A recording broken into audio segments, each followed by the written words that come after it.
Gloria a Dios, gloria a Dios.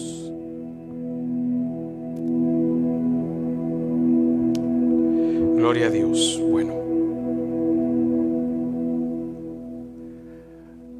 Bueno, vamos a comenzar en esta tarde, noche.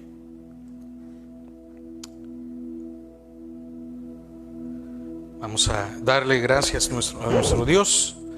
Vamos a empezar orando, vamos a tomar un momento de oración. Padre, te damos gracias a esta hora, porque nos permites una vez más poder estar, Señor, en tu casa, para aprender más y más de ti.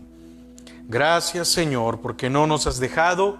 Gracias, Padre, porque no nos has desamparado, porque tienes, Señor, el control de todas las cosas, porque nos amas, porque nos bendices, porque nos cubres. Señor, gracias, porque hasta el día de hoy podemos confiar en ti. Señor, que nuestra fe no dependa de lo que podemos obtener de ti, sino que nuestra fe dependa de lo que tú eres para nosotros, porque tú eres nuestro Padre, tú eres nuestro Dios, tú eres nuestro Señor, tú eres nuestro Redentor. Señor, que eso siempre esté en nuestros corazones, que siempre podamos agradecerte por eso, buscarte por eso, no por las bendiciones que pueden desprenderse de ti. Padre, que no nos volvamos hijos interesados, que no seamos hijos o servidores, o que seamos parte de una congregación solo por el hecho de ver qué podemos obtener de ti, sino que podamos buscar cada día de tu amor y de tu misericordia. Señor, queremos pedirte por las peticiones que hay en tu pueblo, pero especialmente por aquellos que están pasando por un momento muy difícil, por aquellos que necesitan sanidad, Padre, y es así en el caso de Alicia Tobar, de Mariana Villescas, de Noemí de Calderón, Señor, de nuestra hermana Sara Lilian de Varías, Padre, Señor, nuestro hermano Levi Cepeda. Padre, te queremos pedir por cada uno de ellos. Amén y amén. Amén. Bueno, quiero que me acompañen a Deuteronomio 21, del 1 al 9. Vamos a estudiar qué es la expiación del pueblo y por qué se daba, o por qué se da y cuál es la razón, que lo vamos a ver aquí en el libro de Deuteronomio. Deuteronomio 21, del 1 en adelante. Amén. Así que busque por favor ahí en su Biblia.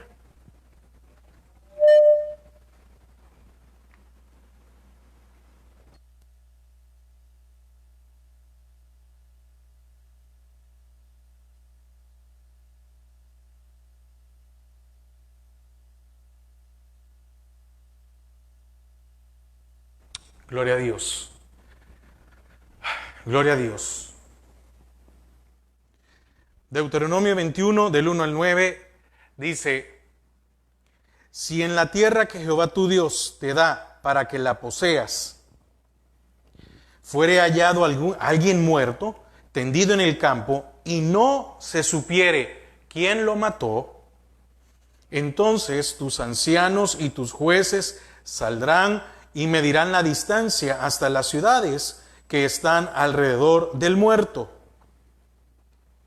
Y los ancianos de la ciudad más cercana al lugar donde fuere hallado el muerto, tomarán de las vacas una becerra que no haya trabajado, que no haya llevado yugo, y los ancianos de aquella ciudad traerán la becerra a un valle escabroso, que nunca haya sido arado ni sembrado, y quebrarán la cerviz de la becerra allí en el valle. Entonces vendrán los sacerdotes, hijos de Leví, porque a ellos escogió Jehová tu Dios para que les sirvan y para bendecir en el nombre de Jehová, y por la palabra de ellos se decidirá toda disputa y toda ofensa. Y todos los ancianos de la ciudad más cercana al lugar donde fuere hallado el muerto lavarán sus manos sobre la becerra cuya cerviz fue quebrada en el valle, y protestarán y dirán: nuestras manos no han derramado esa sangre, ni nuestros ojos lo han visto. Perdona a tu pueblo Israel, al cual redimiste, oh Jehová, y no culpes de sangre inocente a tu pueblo Israel, y la sangre les será perdonada. Y tú quitarás la culpa de la sangre inocente de en medio de ti, cuando hicieres lo que es recto ante los ojos de Jehová. Amén, que el Señor añada bendición a su palabra. Entonces, aquí vemos un texto de la expiación del pueblo. El texto introduce el caso del hallazgo del cuerpo de una persona que no murió por causa natural, sino que fue víctima de un homicidio. Amén. Aquí estamos viendo algo muy importante, muy interesante. ¿Por qué? Porque aquí es cuando moría una persona, no de causa natural, no una persona que tal vez iba caminando sola y le diera un infarto y cayó en ese lugar y murió. No, sino de aquella persona que moría, que era asesinada y que no se sabía quién lo había hecho. No habían testigos, no había nada, sino que no hubo nadie y se mató a alguien. Entonces, y habla de que cuando el cuerpo de la víctima fuere hallado en un campo fuera de la ciudad. Entonces, en casos de homicidio, recuerde que lo hemos visto, hemos estudiado, la ley israelita demandaba que el asesino muriera por su crimen. Pero en este caso, el homicida era desconocido. Entonces no se sabía quién había hecho. Entonces, como no se sabía quién había matado a la víctima, las leyes que regulaban el asesinato no podían ser aplicadas al homicida, porque en este caso no se conocía, había un culpable. La persona no había muerto porque sí. Entonces, sí había un asesino, pero se desconocía quién era. Entonces, por esa razón, la ley israelita no se le podía aplicar a dicho homicida. Pero, y aquí hay una diferencia, por cuanto la sangre de la persona muerta clamaba por justicia, o clamaba por la justicia, la comunidad donde el cuerpo fue hallado tenía la responsabilidad de hacer expiación por el pueblo y así declarar la inocencia de la comunidad. Amén. Entonces, se encontraba una persona, se desconocía quién la había asesinado, pero la comunidad, oiga, tenía la obligación de hacer expiación por esa víctima. El pueblo, la comunidad, hacía expiación por ellos. ¿Por qué? Porque con ese acto ellos estaban diciendo: nosotros no somos culpables, nosotros no somos responsables y somos inocentes de esa muerte, pero hay que hacerle justicia a este muerto. El Señor estaba diciendo en otras palabras: si en el caso dado alguien asesinara a otro, no lo vas a dejar ahí tirado, no vas a dejarlo ahí para que se lo coman las aves, no, sino hay que hacer una expiación porque su sangre reclama justicia y hay que hacerle justicia. Entonces había que llevarlo, se sepultaba, pero se hacía un ritual en el cual la comunidad decía: nosotros no lo hemos hecho. Ya lo vamos a ver un poco más adelante, un poco más explicado, ¿verdad? Entonces el concepto de esta ley está basado en la tradición que aparece allá en Génesis 4:10, en el caso de la muerte de Abel. Y él le dijo: ¿qué has hecho?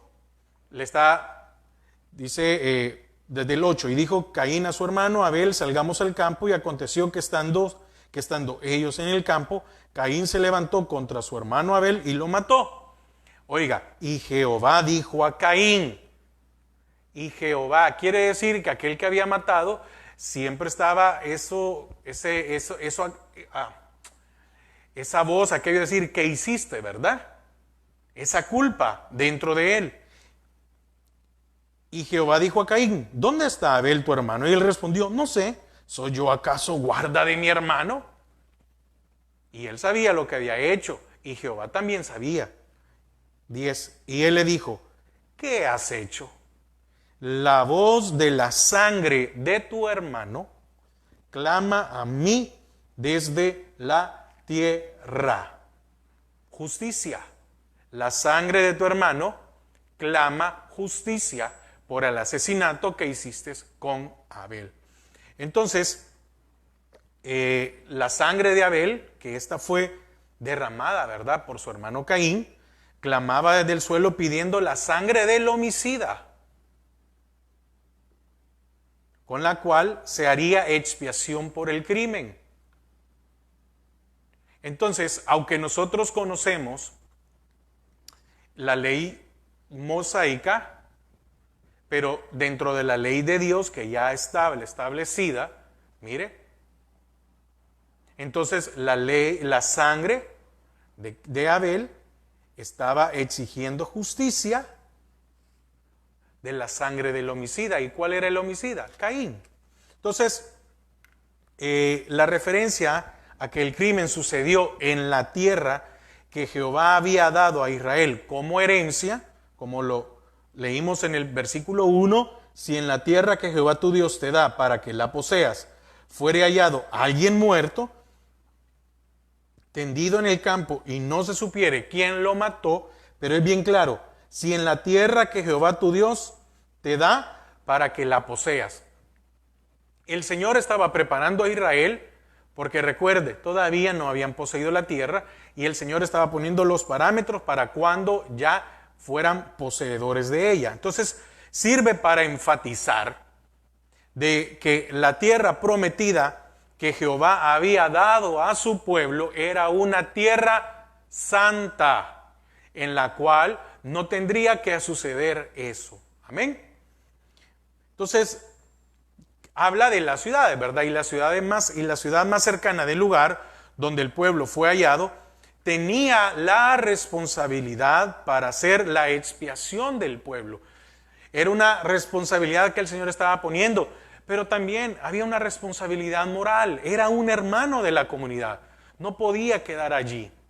No podía dejarse, como decía hace un momento, ¿verdad?, a que se lo comieran los animales del campo, a que hubiera una descomposición. No. Había que tomar esa responsabilidad. Entonces, para decidir cuál ciudad era la más cercana, los ancianos de la ciudad que estaban más cerca de la persona muerta, calculaban la distancia entre su cuerpo, el cadáver, y las ciudades vecinas para decidir cuál era la ciudad más cercana. Versículo 2. Entonces, tus ancianos y tus jueces medirán la distancia hasta las ciudades que están alrededor del muerto. Fíjese que hay algo que me llama mucho la atención, y es la dignidad del cuerpo de una persona asesinada. Amén. Mire, yo creo algo, y es que Dios es justo y nadie queda impune. Amén. Nadie queda impune. Si alguien había asesinado a su hermano y no se había descubierto quién fue, recuerde que esto es muy diferente a las ciudades de refugio.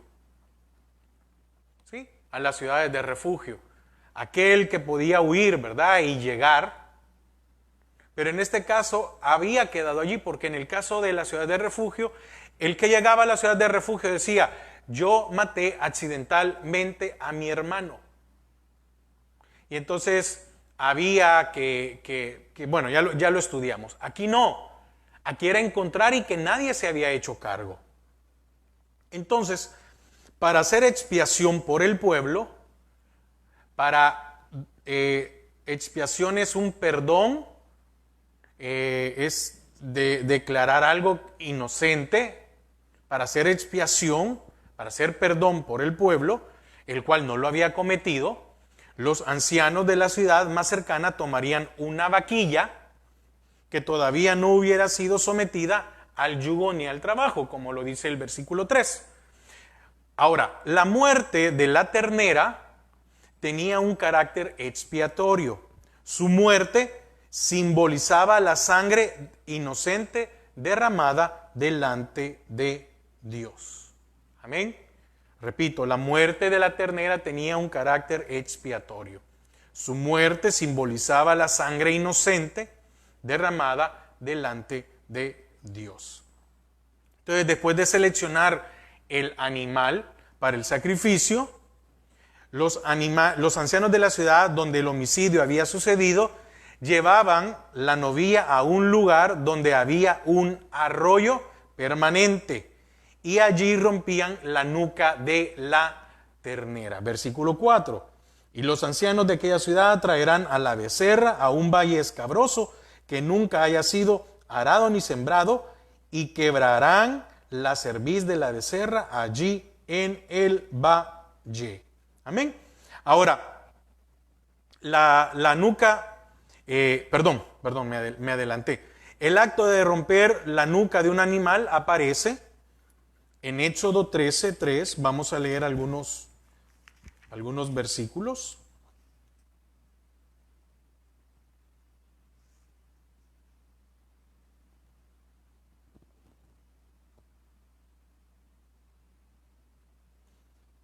Éxodo 13:13. Éxodo 13:13.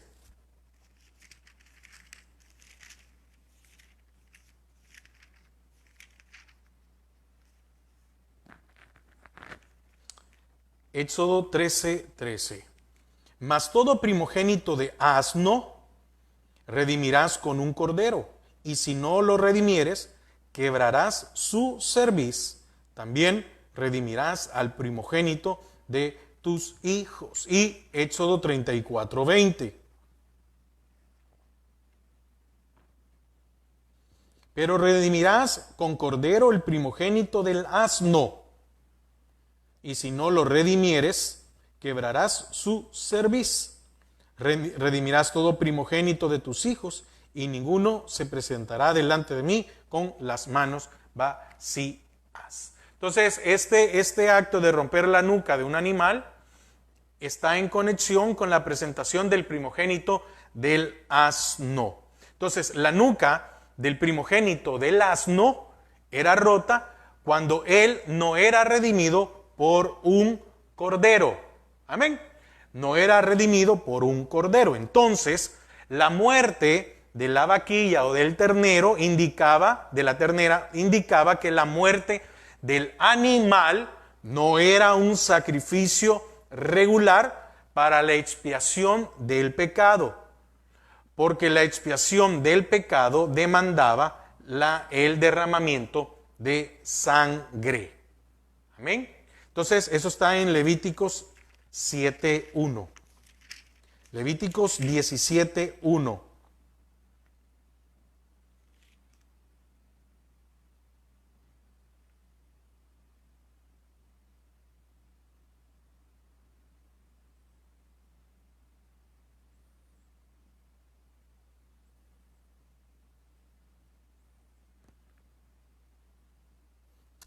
Levíticos 11.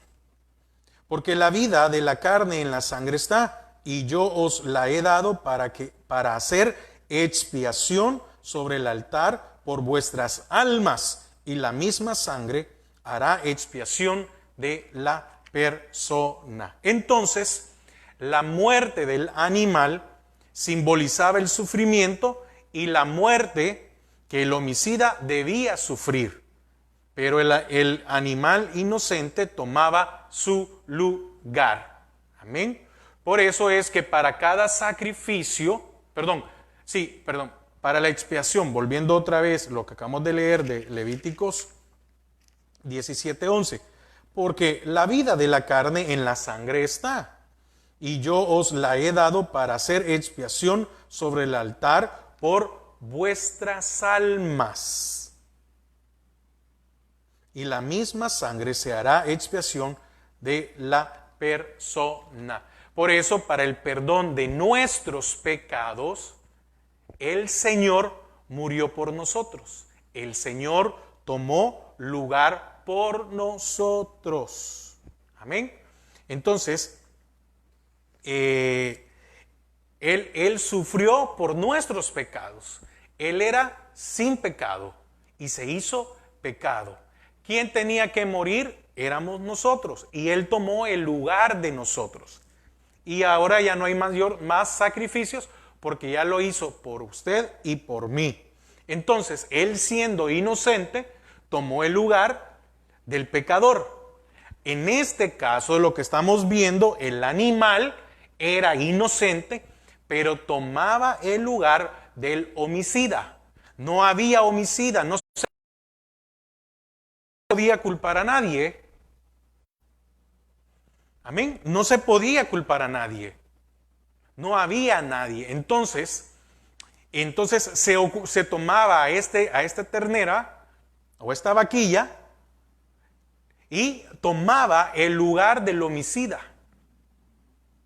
La vaquilla sufría lo que tenía que haber sufrido el homicida. Mire qué interesante, ¿verdad? ¿Por qué? Porque había que hacer justicia a la sangre derramada. Entonces, la presencia de los sacerdotes durante la ceremonia servía para enfatizar el carácter religioso y expiatorio del ritual. Los sacerdotes decidían todo pleito o todo daño. Versículo 5 de Deuteronomio 21:5. Entonces vendrán los sacerdotes hijos de Leví, porque a ellos escogió Jehová tu Dios para que le sirvan y para bendecir en el nombre de Jehová, y por la palabra de ellos se decidirá toda disputa y toda ofensa. ¿Qué quiere decir esto? Bueno, que según las leyes del Antiguo Oriente, un clan o una ciudad se hacía responsable por la muerte de una persona si el homicida no era hallado. Repito, en estas leyes del Antiguo Oriente, el clan o la ciudad se hacían responsables de la muerte de una persona si el homicida no era hallado. Si el homicida podía estar ahí en medio, ¿verdad? Y quedarse callado, pero decían, como pueblo, no nos va a caer sobre nosotros. No estamos de acuerdo, no estamos permitiendo, no nos estamos quedando, como decimos, con el ojo pacho, no estamos diciendo, ¿qué nos importa que una persona haya muerto? Pues ni modo, no. Porque como le digo, al final el Señor siempre iba a pasar cuentas con aquel que había matado. Entonces, si el asesino era desconocido, la comunidad tenía que pagar o compensar a la familia de la víctima por el daño causado a la familia del muerto. El país, la ciudad, la comunidad tenía que hacerse responsable y compensar a la familia. Ayudar, no dejarlos a expensas. Imagínense que haya muerto el padre de familia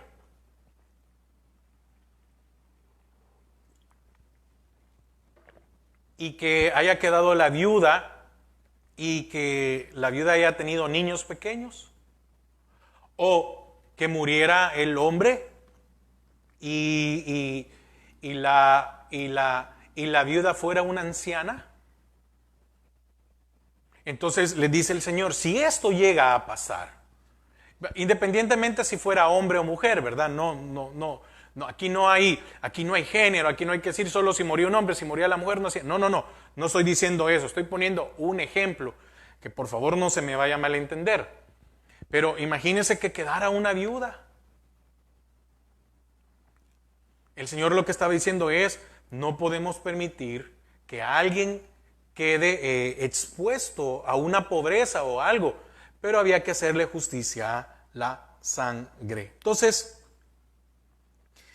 ahora, volviendo otra vez a Deuteronomio 21:5, entonces vendrán los sacerdotes hijos de Leví, porque a ellos es Jehová tu Dios para que le sirvan y para bendecir el nombre de Jehová, y por la palabra de ellos se decidirá toda disputa y toda ofensa. Amén. Entonces, tenía esto, mire la responsabilidad que caía sobre los sacerdotes. Entonces, en presencia de los sacerdotes, los ancianos de la ciudad lavaban sus manos sobre la vaquilla desnucada y confesaban la inocencia de la comunidad.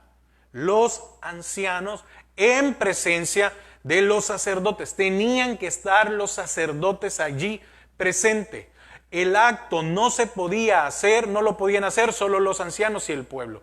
Tenía que hacerlo los sacerdotes con los ancianos, porque los ancianos, como los jueces, eran los responsables de, si podemos hablar del ámbito político de la justicia dentro de las comunidades, y los levitas de la parte religiosa. Entonces, los ancianos confesaban la inocencia de la comunidad, porque sabían que estaban haciendo un acto delante de Jehová. Había que tener mucho cuidado. Mire qué interesante. Los ancianos decían, nosotros no hemos ido, y ellos estaban convencidos, ¿verdad?, de que ellos no conocían al homicida. Y como era un acto delante de Jehová, había que tener una seriedad, porque el Señor estaba viendo eso. Entonces, el simbolismo de este acto explica el propósito de este ritual, ¿verdad? Hacer justicia, presentarse delante del Señor y decirle, nosotros no hemos sido, nosotros nos declaramos inocentes, no estamos guardando o cuidando al pecador.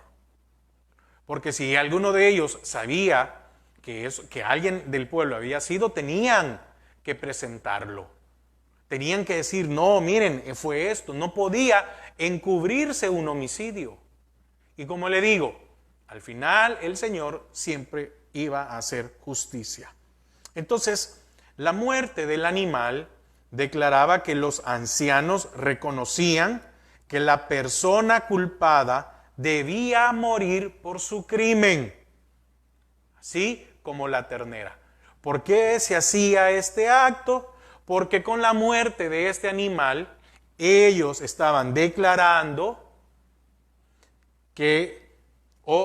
los ancianos declaraban, reconociendo que la persona culpada, es decir, la persona que cometió, no sabían quién eran, pero estaban diciendo, aquel que cometió el pecado debía de morir por su crimen. Entonces, este era un acto simbólico, un ritual o algo simbólico para decir, el culpable, el homicida debe de morir. Entonces, sin embargo, la acción de lavar las manos era una declaración solemne, es decir, con respeto de que ellos y toda la comunidad eran inocentes y que ningún habitante de aquella ciudad era responsable de aquel crimen. Amén. Ahora usted puede tal vez entender de dónde venía aquello de, bueno, es que se lavó las manos, ¿verdad? No, yo no soy culpable de eso. Yo no soy culpable de eso. Entonces me lavo las manos y digo, miren, la muerte, por eso es cuando Pilatos, ¿verdad?, se lava las manos y dice, ustedes están declarando a este hombre que era Jesús culpable. Yo no lo hallo culpable, yo lo hallo inocente. Y entonces el pueblo dijo, no, que la responsabilidad, y oiga, que su sangre caiga sobre nosotros. Mire qué interesante, ¿por qué? Porque era una sangre inocente.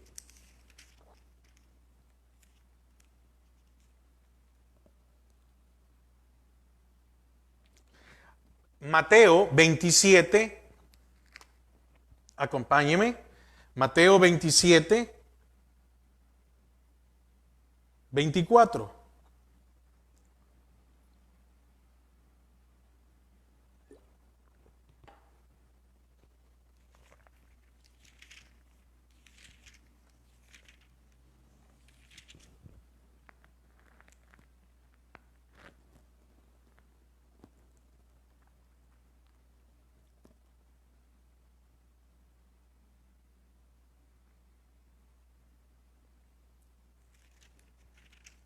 Mateo 27, 23. Leamos del 22, solo para tener un contexto. Mateo 27, 22. Pilato les dijo, ¿qué pues haré de Jesús, llamado el Cristo? Todos le dijeron, sea crucificado. Oiga, y el gobernador les dijo, pues, ¿qué mal ha hecho? ¿Qué mal ha hecho? Pero ellos gritaban aún más diciendo, sea crucificado. 24.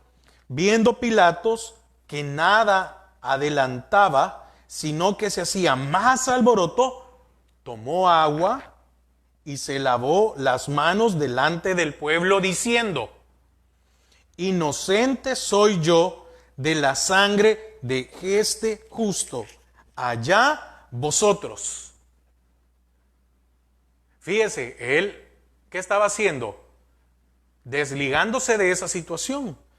25. Y respondió todo el pueblo, y respondiendo todo el pueblo, dijo, su sangre. Mire qué interesante, ¿verdad? Qué tremendo. Su sangre sea sobre nosotros y sobre nuestros hijos. Entonces, ¿qué estaban haciendo aquí los ancianos? Estaban declarando de una manera solemne que todos ellos, la comunidad, era inocente y que ningún habitante era responsable de aquel crimen. Entonces, volvamos otra vez a Deuteronomio 21, 7. Y protestarán y dirán, nuestras manos no han derramado esta sangre, ni nuestros ojos lo han visto. Es decir, no estamos encubriendo al homicida. Entonces, delante de Dios están diciendo, nosotros no lo hemos matado, ni tampoco hemos visto quién lo hizo. No estamos encubriendo a nadie, porque era una responsabilidad moral también. Entonces, la declaración de inocencia que leímos ahorita en el versículo 7, servía para testificar que la comunidad no tenía responsabilidad por el homicidio y que ellos desconocían quién había cometido el crimen. Y esta palabra de declararán o protestarán, y protestarán es igual de declararán, como cuando se hace en un juicio, ¿verdad? Cuando se está en una corte. Y entonces toma protesta. Sí, voy a tomar protesta. Y todos conocemos, ¿verdad? Jura decir la verdad y nada más que la verdad. Sí, lo juro. Y si el que miente estando bajo protesta es perjurio y es culpable. Entonces, esto de y protestarán es lo mismo. Eso lo podemos encontrar, creo yo, en 25:9.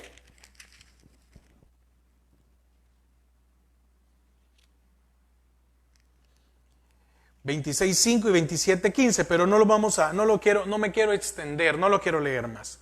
Entonces esto, y protestarán, era como haber estado en la corte jurando de que estaban diciendo la verdad con sus palabras. Es decir, tenían que decirlo y con sus palabras y con el simbolismo de lavarse las manos, los ancianos declaraban 2 veces que la comunidad era inocente del homicidio. Oiga, 2 veces declaraban, lo hacían hablado y también de una manera que se pudiera ver. No solo era dicho, sino que también había que hacer un acto. Entonces, después de haber declarado la inocencia de la comunidad, los ancianos oraban y suplicaban a Jehová que perdonara al pueblo. ¿Por qué? Porque era necesario para que esa sangre que había sido derramada no cayera en juicio en la comunidad, en esa ciudad, en ese pueblo. Entonces, la palabra perdonada que vemos en el 8, que iban a decir, oiga lo que decían en el versículo 8, perdona a tu pueblo Israel, el cual redimiste, oh Jehová, y no culpes de sangre inocente a tu pueblo Israel, y la sangre les será perdonada. Entonces, después de haber declarado la inocencia del pueblo, los ancianos, después, repito otra vez, perdón si me adelanté, lo decían, protestaban, es decir, declaraban de que no habían sido ellos, se lavaban las manos, habían ya matado al ternero, a la vaquilla, y ahora tenían que hacer esta oración. La palabra perdonada tiene la idea de expiar, del hebreo kiper. Entonces, en el Antiguo Testamento, expiar era el acto por el cual Jehová perdonaba el pecado del pueblo y quitaba la contaminación.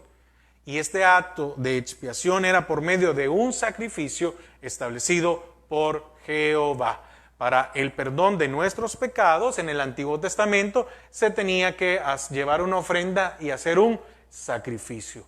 Para el perdón de nuestros pecados, al día de hoy, el sacrificio fue Cristo. Entonces, la palabra kiper viene de una palabra que significa cubrir. Amén. Entonces, el concepto básico de expiación implica eliminar un obstáculo que causa la separación entre una persona y Dios. Amén. Que es la justificación. La justificación nos acercó a Dios. ¿Por qué? Porque nos puso en paz con el Señor. Entonces, al hacer esto, ¿por qué tenían que hacer esto? Mire qué interesante. Yo creo que por favor le pongan atención. ¿Por qué era importante hacer esto? Porque si el pueblo no hacía este acto de justicia o por aquella persona que era muerta, había un obstáculo entre Dios y esa comunidad. Repito, el concepto básico de expiación implica eliminar un obstáculo que causa la separación entre una persona y Dios. Entonces, la oración de los ancianos era una súplica a Jehová para que aceptara la muerte de la ternera como expiación de la sangre inocente derramada por una persona desconocida. Le estaba diciendo, ustedes van a hacer esto porque yo sí voy a saber quién fue el asesino. Yo sí voy a saber quién era el homicida. Y si ustedes, a los cuales les correspondía porque el cuerpo estaba más cerca o dentro del territorio de ustedes, y no hacen esto, entonces no iba a haber bendición, no iba a haber comunión de Dios con el pueblo. Para eso servía. Entonces, igual en lo individual, ¿verdad? Había que ofrecer un sacrificio, un derramamiento de sangre para que el Señor perdonara mis pecados. Entonces la oración fue hecha al Dios que había redimido a Israel. 8. Perdona a tu pueblo Israel, al cual redimiste, oh Jehová. Y no culpes de sangre inocente a tu pueblo Israel, y la sangre les será perdonada.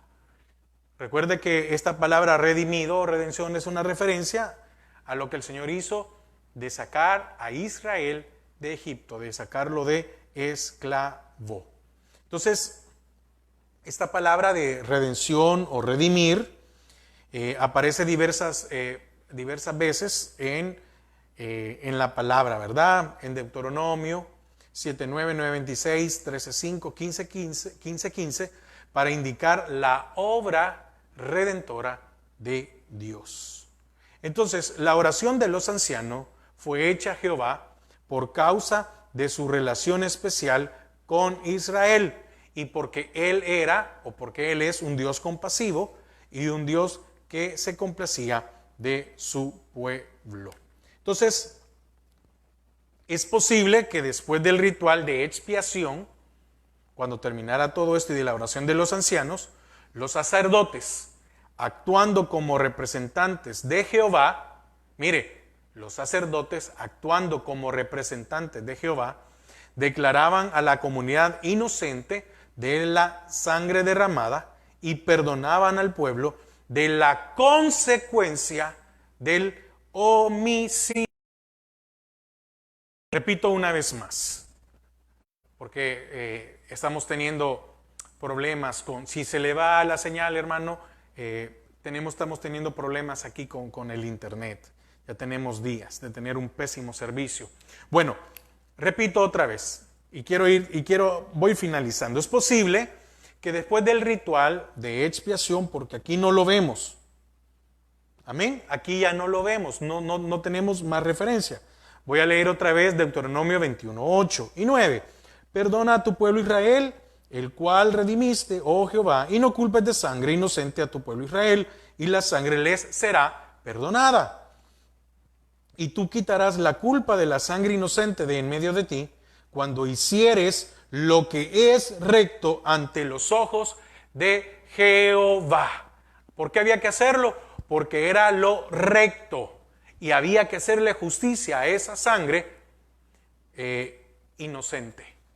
Entonces, es posible que después del ritual de expiación y de la oración de los ancianos, amén, de los ancianos, ahora los sacerdotes, actuando como representantes de Jehová, declaraban a la comunidad inocente de la sangre derramada y perdonaban al pueblo de la consecuencia del homicidio. Oiga, no está diciendo que los sacerdotes tenían el poder, no.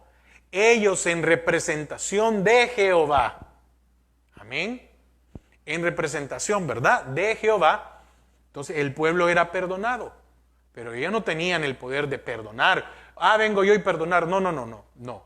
En representación de Jehová. Ahora, quien perdonaba era Jehová, no los sacerdotes. Pero había que cumplir con lo que el Señor, con la ley, con lo que el Señor estaba haciendo. Dice 9, y tú quitarás la culpa de la sangre inocente de en medio de ti cuando hicieres lo que es recto ante los ojos de Jehová. Entonces, de esta manera el pueblo de Israel quedaba purificado del crimen que había sido cometido en la comunidad. Amén. No quiero tocar más porque solo este punto es muy importante, hermanos. Mire, cada vez aprendemos más de su palabra.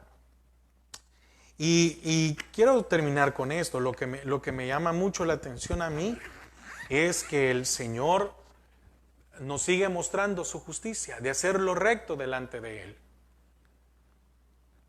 Y era para que alguien que había sido asesinado, bueno, pues se hiciera justicia a la sangre.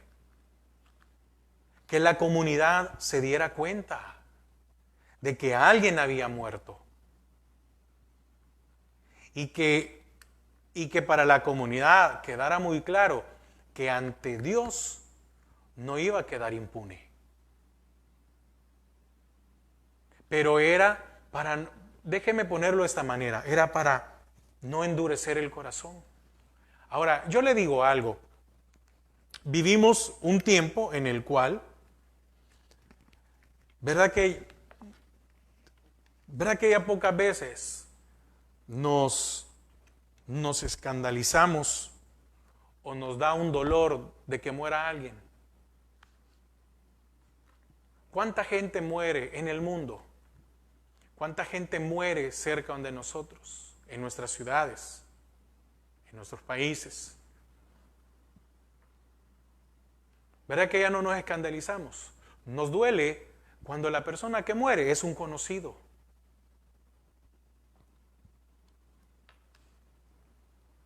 Pero no nos importa, qué triste, ¿verdad? Ya superamos eso. Y vemos la noticia y cuántos muertos.